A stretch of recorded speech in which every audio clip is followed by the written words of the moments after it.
Hi Mom, I'm Travis. And I'm David. And we're the Game Detectives. Since this is our last episode of Season 1, we thought we would share something a little special with you guys. I know you've all been chomping at the bit for our top 10 video game countdown, and that's just what we're gonna do. Yeah, we've dressed up in our Game Detective outfits to make everything all official, and we're here to deliver you our top 10 favorite games.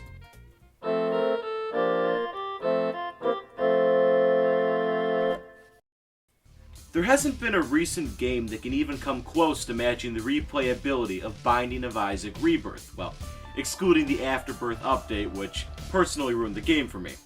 The simplicity of Rebirth's Zelda-style dungeon crawler gameplay, combined with the near-infinite and incredibly varied power-ups, and topped off with an arcade-style difficulty that's just challenging enough to not be frustrating, keeps you wanting to do new playthroughs.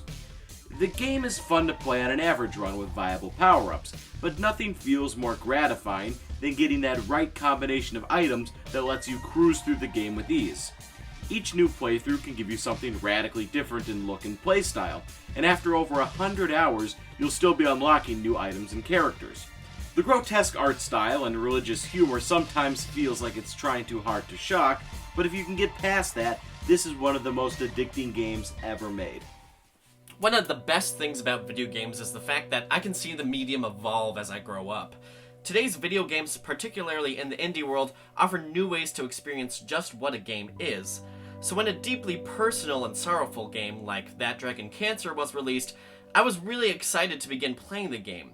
It features two parents struggling to deal and cope with their 5-year-old child's cancer diagnosis, and the game is based off the maker's real-life experiences. While I did expect some gut-wrenching moments, like a 10-minute episode where you attempt to get the child to stop crying to no avail, I didn't expect the deep exploration of grief and spirituality in the game. While the game features no real gameplay except a video game within the video game, it's the little moments and the exploration of a father's love for his son that causes the game to be a moving experience. And the way the game reveals the child's cancer diagnosis through a Farmer Says See and Say toy might just be one of the most brilliant video game set pieces I've ever seen.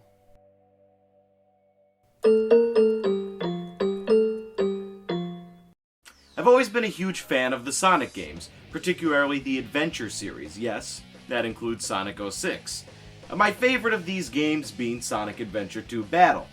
Now, I'm perfectly aware that this is in fact not a good game. In fact, it's a pretty bad one. But everything here just plays to exactly what I crave. The incredibly cheesy voice acting, the over-the-top music, the plot, which it tries to tackle themes like creation, terrorism, murdering children, all in a Sonic the Hedgehog game. And let's not forget about the pet-raising simulator that is actually much deeper and more fun than the game proper. It's almost like the video game equivalent of a B-movie, but would you expect anything else from Sonic? Sonic Adventure 2 Battle is all the wrong things in just the right place. Count me in with the people that usually are suspicious of video game hype. For every hyped game that's actually good, there are many more that are just plain awful. Looking at you, Destiny. So when I ignored Skyrim at first, I thought I was making a pretty wise decision. Then I bought it on Steam for $10 over the summer sale, and realized that I was actually missing out on a lot. I love the combat, I love the leveling up system, I love the stories, the Dark Brotherhood, the different classes, the scenery, and I pretty much love almost everything about the game, besides having to travel across the ridiculously huge world at times. Skyrim seems like a really easy choice to put on a top 10 game list, but that's just because it's such a good game that improves upon a lot of gaming tropes and mechanics that came before it. Not to mention the infamous mods. Luckily, I've only played about 75 hours of the game, so I haven't gotten too tired of it yet. But come back to me in a few years and we'll see if it's still on my list.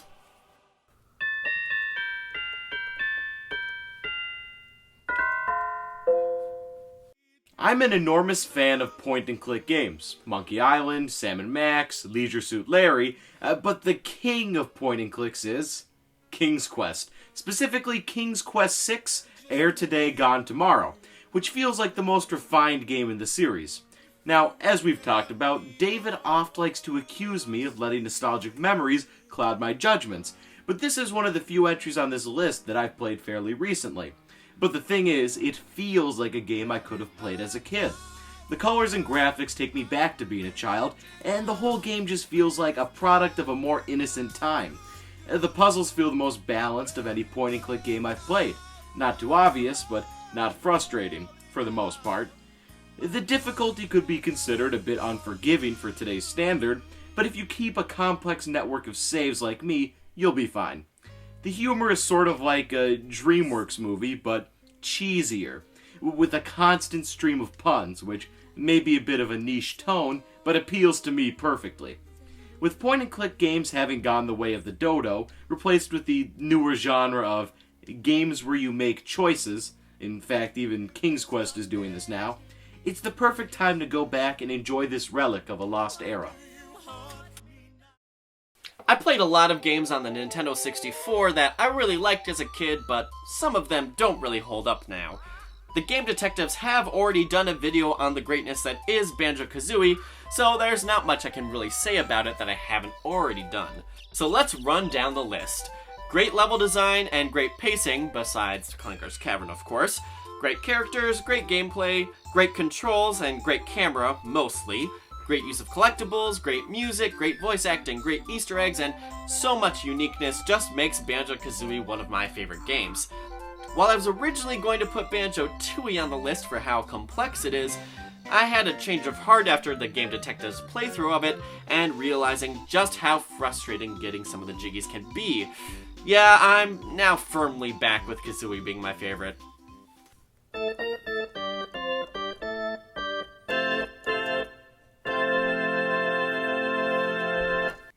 I've always had a problem with the linear Mario games. I understand and appreciate the value of these games, but I always felt trapped or frustrated. Yes, I have to go from point A to point B, but what if I want to explore somewhere else? What if I want to take my time and create my own adventure? That's where Super Mario 64 comes in. It's one of the first games I played where I felt I had true freedom.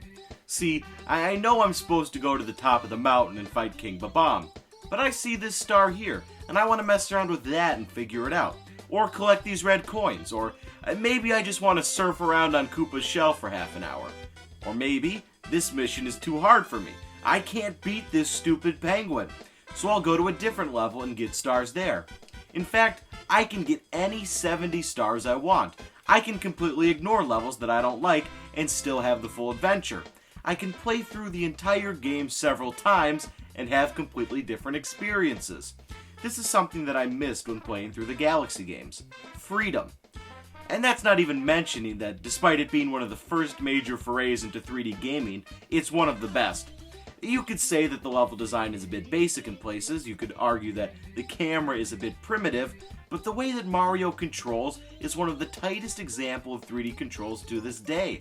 And the number of jumps and tricks that Mario can do only add even more freedom. And like Abba said, that's the name of the game. If I want to, I can throw this penguin's baby off a cliff. I can ride this thing. And if I really want to, I can chase around this rabbit for days on end. That's what I love about Super Mario 64. The freedom. I love puzzle games, specifically because the video game medium allows for a large variety in the puzzles you can actually do in the game. Professor Layton, Scribblenauts, and so many other games offer unique takes on the puzzle genre. But Portal 2 is my favorite puzzle game because it connects wonderful, challenging, and unique puzzles with great characters and a great story. While the original Portal might be a little more concise and streamlined, Portal 2 extends the first game by bringing in unique mechanics like the gels and making even harder and more complicated puzzles than the first game. While Portal goes for a more lab-type atmosphere with very little knowledge of what's happening beyond those white walls, Portal 2 digs into a society dying from the inside out, and uses the scenery to reflect that, making the game tied to something bigger than just what's going on inside of the lab. Not to mention that the two-player mode is actually pretty enjoyable, just not when you're playing with another random person online.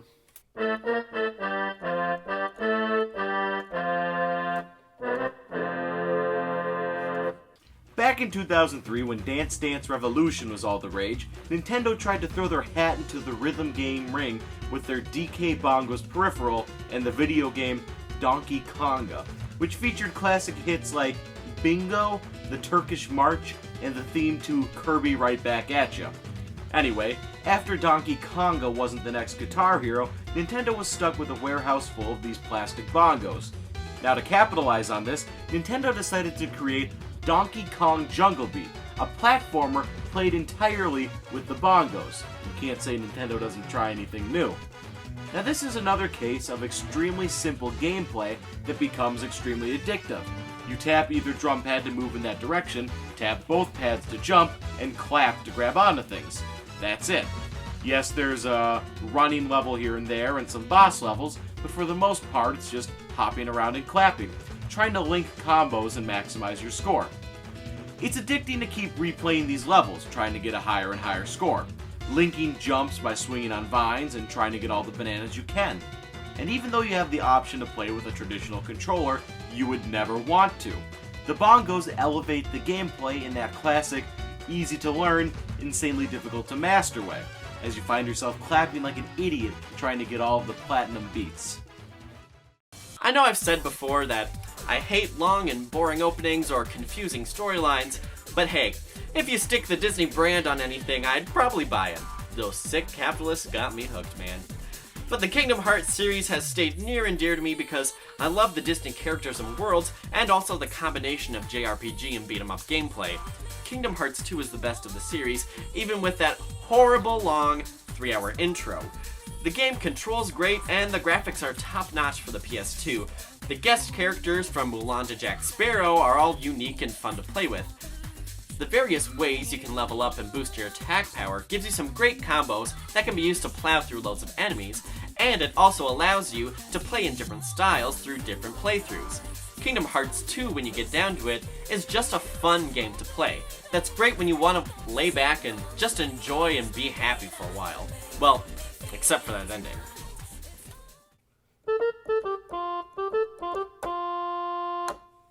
It's very rare that you're given a game that has an incredible story with memorable characters. It's even rarer that you're given a game that has genre-defining gameplay. Warcraft 3: The Frozen Throne managed to deliver on both those and go a step beyond. If you took this game's single-player campaign as the only account, it would still be an amazing game. But Warcraft 3 created a community. In the mid-2000s, nothing was more fun than getting a group together in your mom's basement for a Warcraft 3 LAN party. Hundreds of thousands of custom maps, many with completely original and transformative gameplay. Some so revolutionary that they created their own genres and their own game derivatives, and then those derivatives created their own derivatives, which would go on to become one of the most successful games on the planet. Warcraft 3 not only perfected the RTS formula and gave you unforgettable lore, but Warcraft 3 gave you a tool set and blueprints to make your own games and experiences, and to me, that's the peak of a social gameplay experience. Pokemon. What more can really be said about the series that has become a worldwide phenomenon? Do I really need to explain why the games are so much fun to play? But after getting the original games on Virtual Console, I've realized just how buggy these first games really are.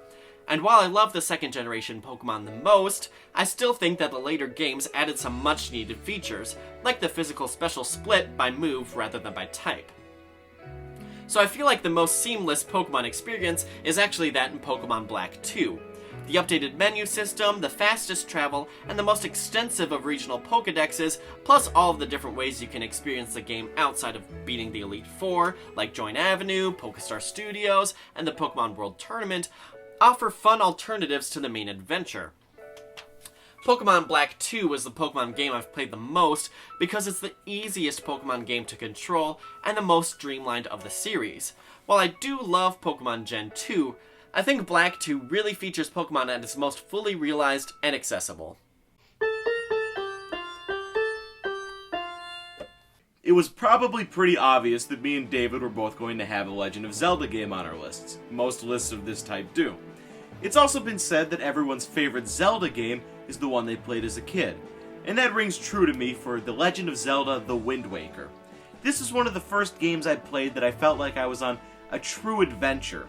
I was used to games holding your hand, pointing you where you need to go.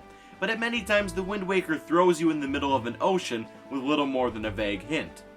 Now this was before using the internet to look up what you need to do after 5 minutes was commonplace. You need to explore, you need to draw out maps, you need to spend months with your best friend checking every island and toying around with every item. But how does the Wind Waker experience hold up now that I can beat it in 2 days instead of over the course of a year? It's still an amazing adventure.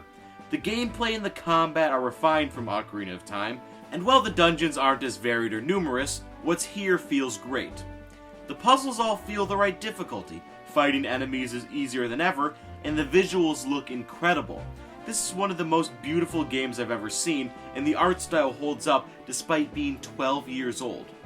Something about staring out to the water during sailing, hearing that familiar theme is so soothing.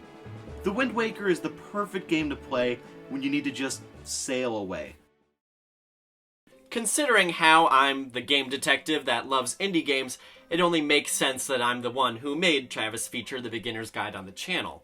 While I love the linear design of Davy Raiden's second game, I actually prefer the eclectic and varied design of his first major release, The Stanley Parable. Much like the beginner's guide, The Stanley Parable is hard to fully describe without actually having played the game, but basically, you as the main character can either choose to follow the main narrator of the game, or choose to defy his narration. But no matter what you choose, the narrator has a way to bring you back under his control. Even in a game full of choices that literally allow you to defy the narrative, you still end up just being controlled by the game. But the Stanley Parable isn't content just to focus on the illusion of choice in video games. It also touches on narrative tropes across all mediums, like the intricate link between narration and character, and the role that players or readers take in consuming a story. Much like the beginner's guide, the Stanley Parable asks more questions than it answers, and the different endings give you different insights into the maker's mind. It really is a one-of-a-kind video game experience.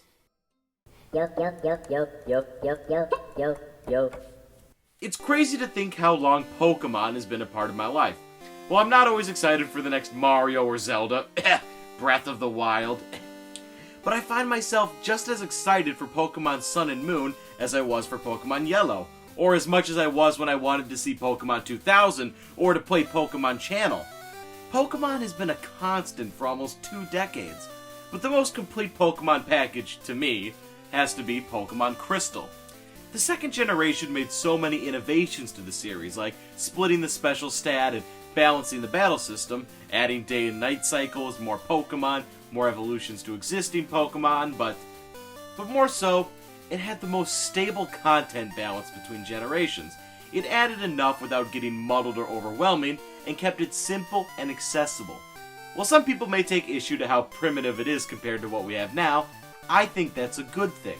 While I like mega evolutions and wonder trading and whatnot, sometimes you need to get back to basics. And plus, this generation introduced Smeargle and Delibird, 2 of the best Pokemon ever.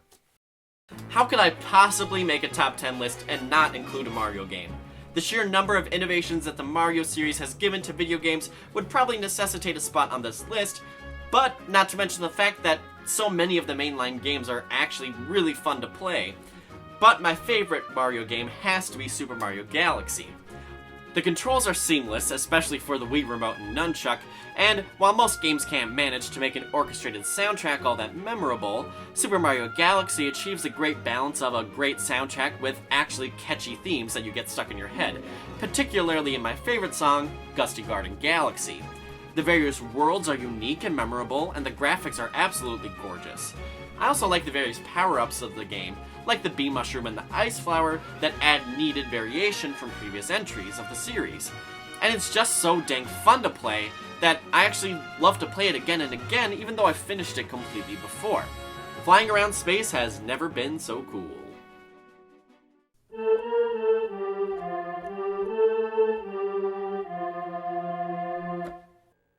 Okay, so not every game needs to give you a Koopa shell to surf on for hours. Sometimes, by design, a game needs to be linear. So in lieu of this freedom, a game can give you options. Dozens of options, different ways to get to the end of the flagpole depending on your playstyle or how you think. And no game gives you more options than Metal Gear Solid 3 Snake Eater. Yes, I can sneak around stealthily, take my time, and get around these enemies with none of them being the wiser. Or I can shoot them all down from afar. And that enough is neat. The whole game is full of opportunities to think outside the box, or discover something you never really expected just by messing around. Snake Eater also has the best story elements of any Metal Gear game, and the best bosses of any video game. I will always blindly praise anything Kojima has ever touched with his magic little fingers, but this is one that's without a doubt a cut above the rest. Since my last game was a Mario title, it also makes sense that I would include another revolutionary Nintendo franchise, The Legend of Zelda, on my list as well, and I've already narrowed it down to 2 games.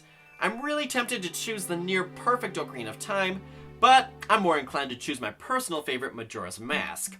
While it's a little more segmented than I would like, I think the world of Majora's Mask has more definitive characteristics in it than Ocarina of Time. It helps that a gigantic moon is constantly bearing down on you, reminding you that the world is gonna end really soon unless you do something about it. That constant physical reminder of your impending doom gives the whole game an extremely ominous and eerie mood, and I personally enjoy Majora's Mask most because of that atmosphere. And its various side quests. Majora's Mask gives you a lot of personal time with the residents of Clock Town, and by helping them with their problems, you get a better idea of the town as a whole. Majora's Mask offers the most emotion in the series by letting you relate to the various townspeople, making you actually care about the world you're trying to save, versus just wanting to save it for some princess. Not to mention that the awesome transformations, cool dungeons, especially the Stone Tower Temple, and the unique 3-day cycle separate it from other games of the series. Again, Majora's Mask offers a truly one-of-a-kind Zelda experience. Before we get to our number 1 video games, we decided to add a little honorable mentions to our list. People often complain about Nintendo sitting on franchises like Metroid and F-Zero, but the greatest injustice is no sequel to Elite Beat Agents. This game has an amazing soundtrack, perfectly simple gameplay, and humor that will keep you laughing the entire time. Well, except for that one song. While none of my favorite games are multiplayer, I feel the need to include my favorite multiplayer game. Mario Kart 8 is simple enough that all of my friends can play it, but I can also get competitive with my friends who actually know how to play video games. Both new and seasoned players can compete at the same time, and either can actually win, which levels the playing field a little bit. Now, it's hard to pick a specific game, so I'm just gonna do the entire Phoenix Wright original trilogy. They're all great. Phoenix Wright always appealed to my love of point-and-click games and my love for The Good Wife. I wasn't always a huge fan for when they went for supernatural themes, but it's still the best law-themed games out there. I'm not a huge JRPG fan. Usually they're too simple or too complicated to be fun. But Fire Emblem Awakening has 2 different playstyles, one where characters die permanently and one where they just faint in the battle. This allows you to play the game the way you want to. Sometimes I just want to breeze through it, and others I want to do some real strategy. Fire Emblem Awakening offers you the chance to do either. Still one of the best use of motion controls Nintendo has ever done is WarioWare Twisted. The Mercury sensor has pinpoint accuracy and pairs perfectly with the WarioWare gameplay style of playing many micro games, most lasting less than 5 seconds. I particularly love the retro Nintendo levels. This is another game you can constantly replay and have fun trying to get a higher score. While I like to make fun of Travis for liking games because he played them as a kid, I have to admit I really love Donkey Kong Country 3, not because it's necessarily the best in the series, which I think is personally Tropical Freeze, but because I played it a lot as a kid and I spent a lot of time in the video game world trying to beat everything. It's pretty difficult for me as a kid, but since I spent so much time playing it, I've grown to really like it.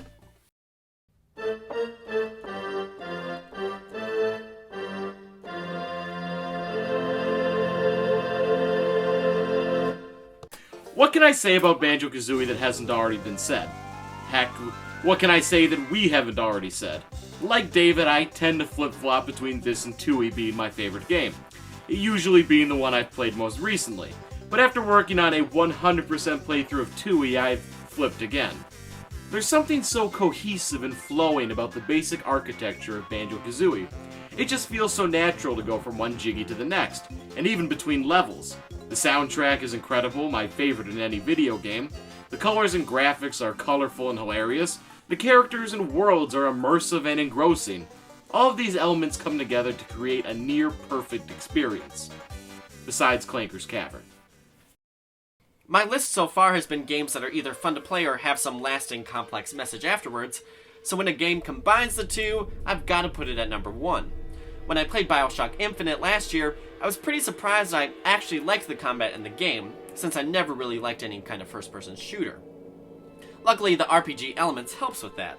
But the game also asks a lot of questions about religious fundamentalism, racism, and the variability of different worlds, in addition to perception versus reality. The various characters in the game are complex and intriguing, such as the Lutesses, my favorite characters in the game, and they also become even more nuanced in the DLC packages, especially Elizabeth and Daisy Fitzroy. It improved upon BioShock's combat system by letting you use guns and vigors at the same time, and the twists at the end of the game are, in my opinion, a lot better than the original BioShock. I mean, did anyone actually ever think that Atlas was a good guy? Not to mention it features some of my favorite moments in video game history. And as with most games I like, it's the little moments that really matter to me. So that was our top 10 favorite video games. Do you agree with us, or do you think we should stop making videos and stop talking ever again? Well, this brings us to a close of Season 1 of the Game Detectives. Did you have a good time? Did you have fun? Should we do a Season 2? Let us know in the comments.